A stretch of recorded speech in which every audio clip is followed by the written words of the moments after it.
السلام علیکم بچوں، میں ہوں آپ کا دوست عبداللہ، اور دین اسلام میں آج کے اس ایپیسوڈ میں آپ کو بتاؤں گا نماز کے متعلق کچھ ضروری باتیں۔ تو بچوں، کیا آپ لوگ جانتے ہو کہ نماز کیا ہے؟ نماز دین اسلام کے 5 ستونوں میں سے دوسرا اہم ترین ستون ہے، اور نماز اللہ اور اس کے بندے کے درمیان رابطے کا ذریعہ ہے۔ نماز میں ہم اپنے مالک کے سامنے حاضر ہوتے ہیں اور اس سے گفتگو کرتے ہیں۔ جس طرح روزہ ہم سے پہلی امتوں پہ فرض تھا، اسی طرح نماز بھی ہم سے پہلی امتوں پہ فرض تھی، لیکن فرق یہ تھا کہ ان پہ صرف 2 نمازیں فرض تھیں۔ پہلی ان پہ فجر کی 2 رکعت فرض تھیں، اور دوسری ان پہ عصر کی 2 رکعت فرض تھیں، اور ان لوگوں کی نماز کے لیے نہ تو اذان دے کر پکارا جاتا تھا اور نہ ان پہ مسجد میں جا کر نماز پڑھنے کی پابندی تھی۔ لیکن مسلمانوں پہ اللہ کا خاص فضل ہے، اس لیے ہم پر 5 نمازیں اہتمام کے ساتھ پڑھنا فرض ہیں۔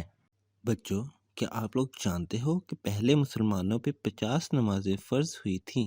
یہ اس وقت کی بات ہے جب اللہ نے اپنے پیارے نبی حضرت محمد صلی اللہ علیہ وسلم کو اپنے عرش پہ مہمان بنا کے بلایا، اور وہاں جا کر اللہ کے نبی نے اپنے مالک سے کچھ تحفہ مانگا، جس کے جواب میں اللہ نے حضرت محمد صلی اللہ علیہ وسلم اور ان کی امت کو 50 نمازیں تحفے میں دیں۔ جب حضور صلی اللہ علیہ وسلم یہ نمازوں کا تحفہ لے کر واپس آ رہے تھے تو انہیں حضرت موسیٰ علیہ السلام ملے۔ حضرت موسیٰ علیہ السلام نے آپ صلی اللہ علیہ وسلم سے پوچھا کہ آپ اللہ سے کیا تحفہ لے کر آ رہے ہیں، جس پر آپ صلی اللہ علیہ وسلم نے حضرت موسیٰ کو بتایا کہ مجھے 50 نمازوں کا تحفہ دیا گیا ہے۔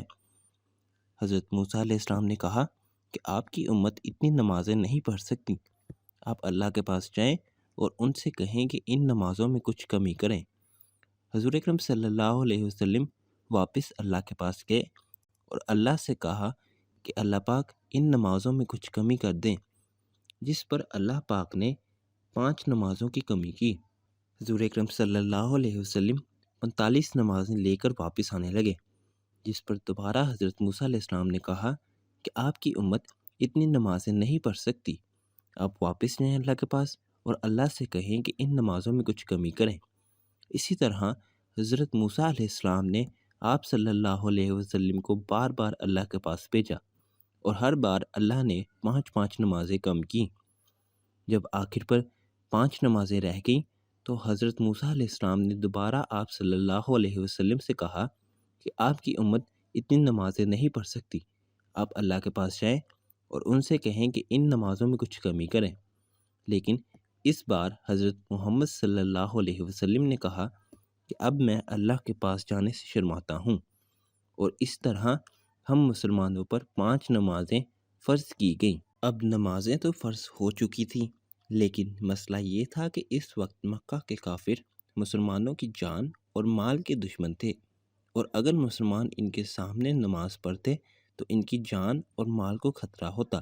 اسی لیے اللہ نے انہیں اجازت دی ہوئی تھی کہ وہ چھپ کر نماز پڑھ سکتے ہیں، لیکن جب اللہ کو اپنا دین پوری دنیا تک پہنچانا تھا تو اللہ نے اسلام کو طاقت بخشی اور حکم دیا کہ اب مسلمان اذان اور پورے اہتمام کے ساتھ مسجدوں میں نماز پڑھیں گے۔ اب میں آپ کو بتاؤں گا کہ فرض نمازیں کون کون سی ہیں، اور ان میں فرض رکعت کتنی ہیں اور سنت موقدہ کی رکعت کتنی ہیں۔ مسلمانوں پہ 5 نمازیں فرض ہیں۔ پہلی فجر، جو سورج طلوع ہونے سے پہلے پڑھی جاتی ہے۔ دوسری ظہر، جو دوپہر کے شروع ہونے پہ پڑھی جاتی ہے۔ تیسری عصر، جو دوپہر کے آخری وقت میں پڑھی جاتی ہے۔ چوتھی مغرب، جو سورج غروب ہونے کے بعد پڑھی جاتی ہے۔ پانچویں عشاء، جو رات ہونے پہ پڑھی جاتی ہے۔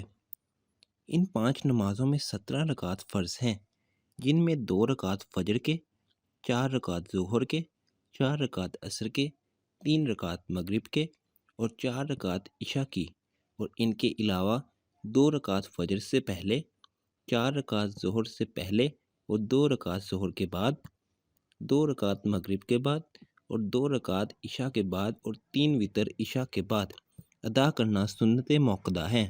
ہمارا اگلا سوال یہ ہے کہ آپ کو کس عمر میں نماز پڑھنا شروع کر دینی چاہیے؟ نماز پڑھنا اسلام میں بہت زیادہ ضروری ہے۔